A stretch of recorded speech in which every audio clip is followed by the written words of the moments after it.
आज हम बात करने जा रहे हैं 4 एवेंजर्स डूम के थ्योरी की, जिसमें से एक सच भी हो सकती है।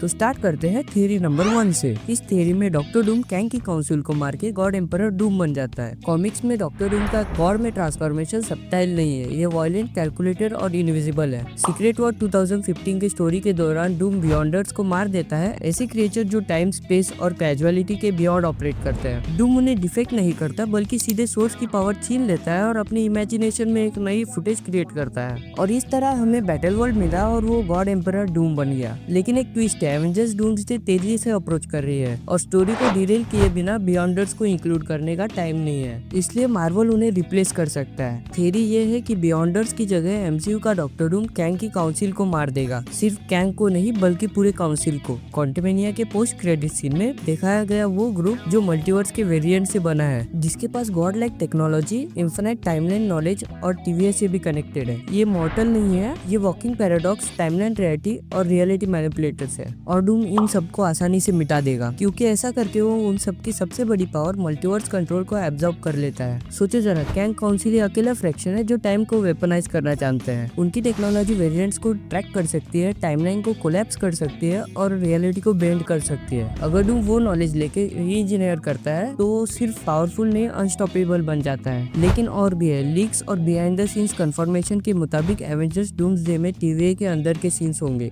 यहीं पर ये थ्योरी इनविजिबल हो जाती है। डूम सिर्फ कैंग की पावर चुराने के लिए उसे मार नहीं रहा, वही उसके घर पर भी अटैक कर रहा है। वो टीवीए को कैप्चर कर रहा है। वही सिचुएशन जिसने कभी मल्टीवर्स को कंट्रोल किया था, और अब जब लोकी इसे कंट्रोल कर रहा है, सोचो डूम की हिट लिस्ट पे अगला कौन होगा। ये पार्ट वियर्ड है, लेकिन बहुत ज्यादा सेंस बनाता है। लोकी अब मल्टीवर्स के बैकबोन है, लिटरली उसके ब्रांच को साथ में होल्ड किया हुआ है। अगर डूम कैंग काउंसिल की टेक लेता है, टीवीए पर पहुंचता है और लोकी को ढूंढ लेता है, तो उसे रिमूव करना एमसीयू के गॉड, नए बियॉन्डर, नए टाइमलाइन बनाने की दिशा में फाइनल स्टेप होगा। इस थ्योरी के हिसाब से डूम कोई नई आर्मी नहीं बना रहा, वो एक खुद का एक एम्पायर बना रहा है।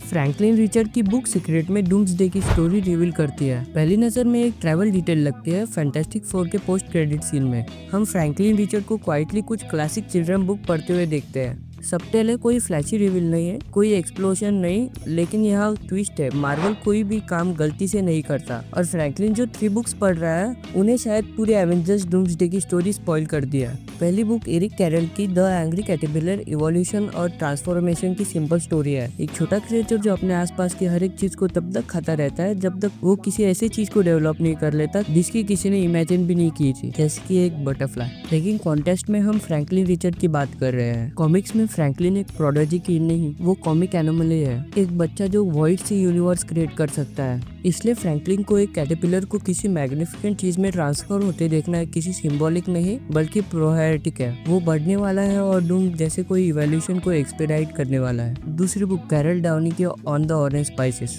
हवाई डार्विन नेचुरल सिलेक्शन के फादर। पूरी बुक एक ब्रूटल ट्रूथ के बारे में है, जहाँ पर सिर्फ फिटेस्ट सर्वाइव करते हैं। यही पर चीजें डार्क हो जाती है, क्योंकि अगर फ्रैंकलिन ट्रांसफॉर्मेशन रिप्रेजेंट करता है तो ये बुक ह्यूमन ट्रांसफॉर्मेशन की कॉस्ट बता रही है। हम पहले से जानते हैं कि एवेंजर्स डूम्सडे में इन्फिल्ट्रेशन, टाइम कोलैप्स और बॉडी काउंट होगा। एंथोनी मार्की ने खुद कहा है कि हर कोई जिंदा नहीं बचता, और डार्विन की बुक इंक्लूड करने का डिसीजन इसे कंफर्म करता है। तीसरी book a fly went by, ये पूरी तरह से मिसअंडरस्टैंडिंग, फियर और चेन रिएक्शन के बारे में है। इसमें लिखा है कि एक फ्लाई फ्रॉग से भागती है, फ्रॉग कैट से, कैट डॉग से और भी, लेकिन उनमें से किसी को रियलाइज नहीं होता कि वो किसी हार्मलेस चीज पर रिएक्ट कर रहे हैं। दूसरे शब्दों में पूरी स्टोरी केओस हो जाती है छोटी मिसअंडरस्टैंडिंग से। अब जूम आउट करो, डूम्सडे के बारे में सोचो। क्या होगा डूम खुद को लैम्प के रूप में रिप्रेजेंट करे, क्वाइट हार्मलेस और शायद हेल्पफुल भी। क्या होगा अगर सुई और फ्रैंकलिन उस पर ट्रस्ट करने लगे, और वो मोमेंट, वो मिस्टेक उस मल्टीवर्सल कोलैब को शुरुआत करती है जिसका हम वेट कर रहे थे। उसे बस आपका ट्रस्ट जीतना है। तो इस वीडियो को यही खत्म करते हैं। आगे की 2 स्टोरी अगले पार्ट में आने वाली है, तो चैनल को सब्सक्राइब करना मत भूलना और वीडियो को भी लाइक कर देना।